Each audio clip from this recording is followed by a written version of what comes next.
This episode and the next one are dedicated to the quick attack through the middle. Today we will look at how it appears in men's volleyball, and next time we will focus on its form in the women's game. We have already discussed middle attacks in a previous episode, but after the World Championship it is time to refine the methodology once again. To clearly understand the parameters of a middle attack, we must first explain its timing. Here we have a fairly reliable reference point. The ball should be hit roughly at the peak of its trajectory, and at the moment it leaves the setter's hands, the attacker should already be in the arm swing phase, or at least in the takeoff phase, with both arms raised above the head. If the action is executed this quickly, the middle blocker has almost no chance to react unless they jump at the same time as the attacker.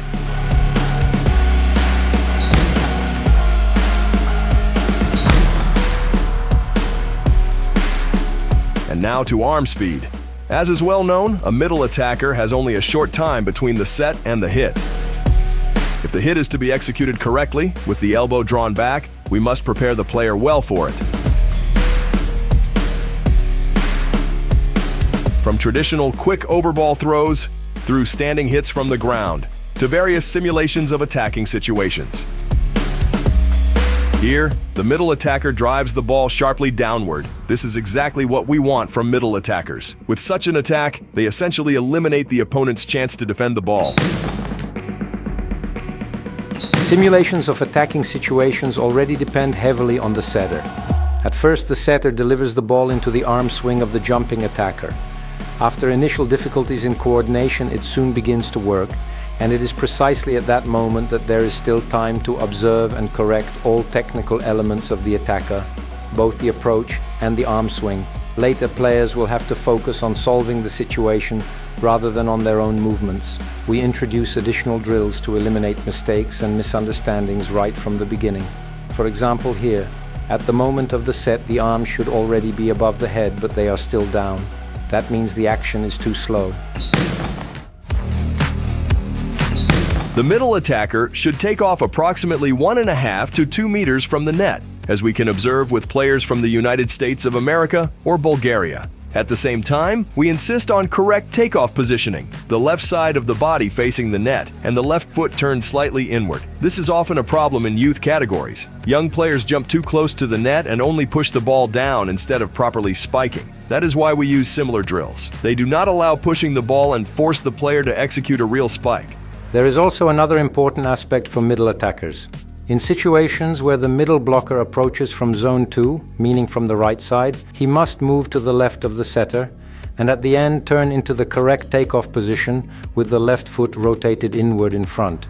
We work on this very carefully from an early age when the quick attack is still being learned. It is essentially the same situation as when the pass goes far to the left, the setter runs along the net and the attacker must move around him. The new rules make life a bit easier for middle players.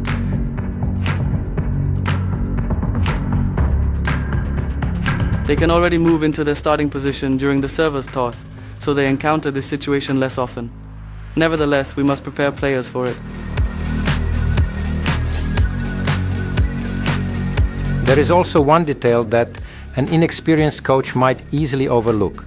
Throughout the approach, the player must track, at least peripherally, the flight of the ball from the passer to the setter. Usually this does not need to be explained, but sometimes we notice that the player does not follow the ball and looks only at the setter. That must be corrected immediately.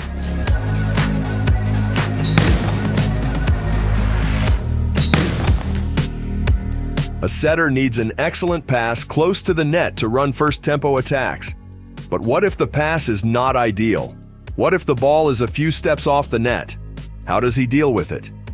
When setting from about 2 meters away from the net, he has two options. He can either move the ball slightly closer to the net or keep it above himself, essentially above the attacker who is just taking off. The advantage is clear.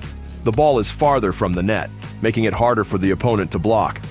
And the disadvantage? From that position it is difficult to attack sharply downward, which gives the opponent's backcourt defense more time to react. The Bulgarian team, on the other hand, tends to prefer the first option, moving the ball closer to the net.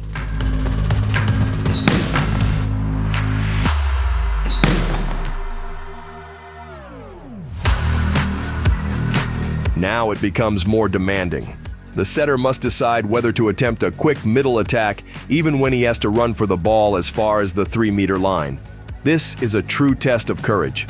The risk of error increases, and the leader of the offense cannot afford to gamble. In the final moments, every point matters and mistakes are costly. In such a situation, there is only one option: send the ball sharply toward the net so the middle attacker can finish the play. Another form of first-tempo middle attack is the short, fast shoot set, which we call the 4. The name might not be used internationally, but in the Czech environment, everyone understands it.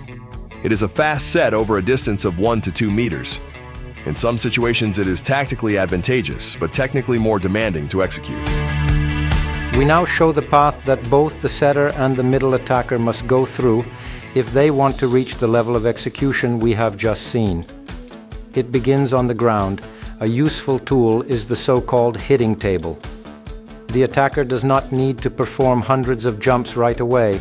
That will come later, but everything in moderation.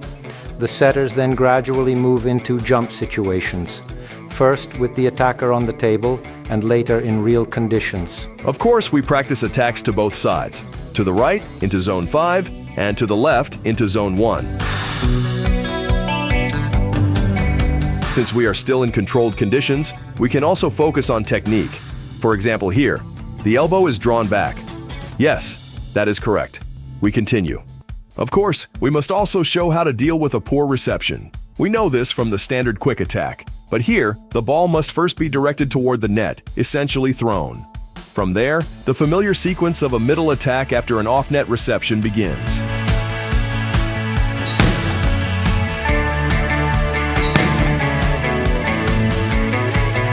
The quick attack behind the setter is commonly known in our environment as the 3.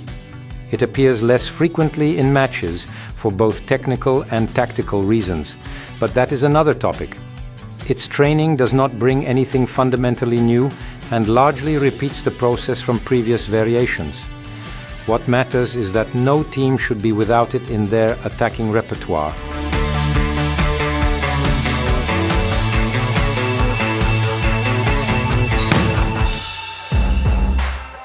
Although the middle player is not usually responsible for receiving the opponent's serve, since others are assigned to that role, the game offers no guarantees. There may be moments when he must receive the serve in an emergency. Training must prepare for this as well. We expose middle blockers to these situations so they are not surprised during a match.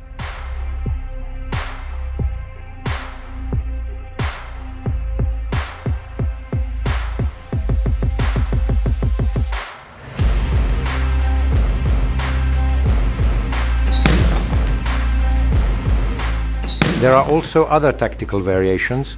For example, the attacker approaches for a quick set toward the setter and at the last moment jumps to the left. We call this the 8.